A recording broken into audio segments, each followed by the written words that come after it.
மலேசியாவில் 200 ஆண்டுகள் தமிழ் கல்வியின் மேம்புகள். இந்த புத்தகம் ஒரு சிறப்பான புத்தகத்தை கல்வி அமைச்சு முதல் முறையாக வெளியீடு செய்திருக்கிறார். இந்த புத்தகத்தை வெளியாக்குவதற்காக நிச்சயமாக நாட்டின் பிரதமர் மதிப்புக்கு மரியாதைக்குரிய Datuk Seri Mohammed Najib Tun Raza அவர்களுக்கு இவ்வேளையில் மறந்து நன்றி கூறுகிறேன். அதே வேளையில் கல்வி அமைச்சர் டத்தோஸ்ரீ மகாதீர் காளி மற்றும் மைக்காவின் தேசிய தலைவர் சுகாதார அமைச்சர் டத்தோஸ்ரீ டாக்டர் சுப்பிரமணியம் அவர்களுக்கும் இவ்வேளையில் என் மனமார்ந்த நன்றி கூறுகிறேன். எனக்கு வேண்டிய உற்சாகம் மட்டும் தரமால் வேண்டிய ஆதரவும் கொடுத்து இந்த புத்தகத்தை சிறப்பு புத்தகமாக, வரலாறு படைக்கும் புத்தகமாக வெளியாக செய்வதற்கு அவர்கள் அனைவருக்கும் நன்றி கூறுகிறேன்.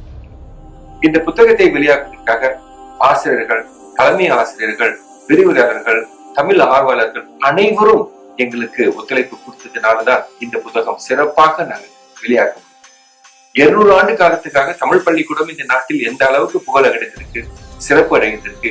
நிச்சயமாக இந்த புத்தகத்தில் அந்த தகவல் அனைத்துமே இடம்பெறுகின்றன.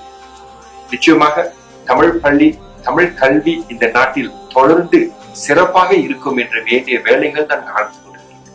இந்த வேலையில் நிச்சயமாக சமுதாயத்தின் முழுமையான ஆதரவு இருந்தால்தான் சிறப்பாக இருக்கும்.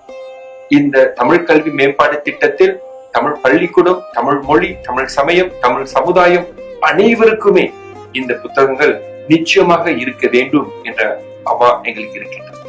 கூடிய விரைவில் இந்த புத்தகங்கள் பல சிறப்பான முக்கியமான புத்தகத்தில் நிச்சயமாக விற்கப்படும். இந்த புத்தகங்கள் நீங்களும் ஒரு நகலை எடுத்துக்கொள்ளலாம்.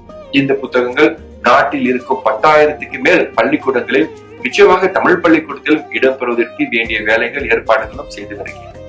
இந்த புத்தகம் நிச்சயமாக தமிழ் பள்ளிக்கூடத்துக்கு வளர்ச்சிக்கான ஒரு முக்கியமான அஸ்திவாரமாக இருக்கும். உங்கள் ஆதரவு, உங்கள் ஒத்துழைப்பு விட்டால் நிச்சயமாக இந்த நாட்டில் இருக்கும் தமிழ் பள்ளிக்கூடம் அனைத்துமே சிறப்பாக உருவாக்க வேண்டும் என்ற நோக்கத்தில் நானும் இருக்கின்றேன், கல்வி அமைச்சும் இருக்கின்றது. நிச்சயமாக மாயிக்காவும் இதுக்கு வேண்டிய உதவி செய்து உதவிக்கரங்கள் வழங்குவதற்கு தயாரா இருக்கும் என்று கூறி விடைபெறுகின்றேன். நன்றி, வணக்கம், வாழ்க வளமுடன்.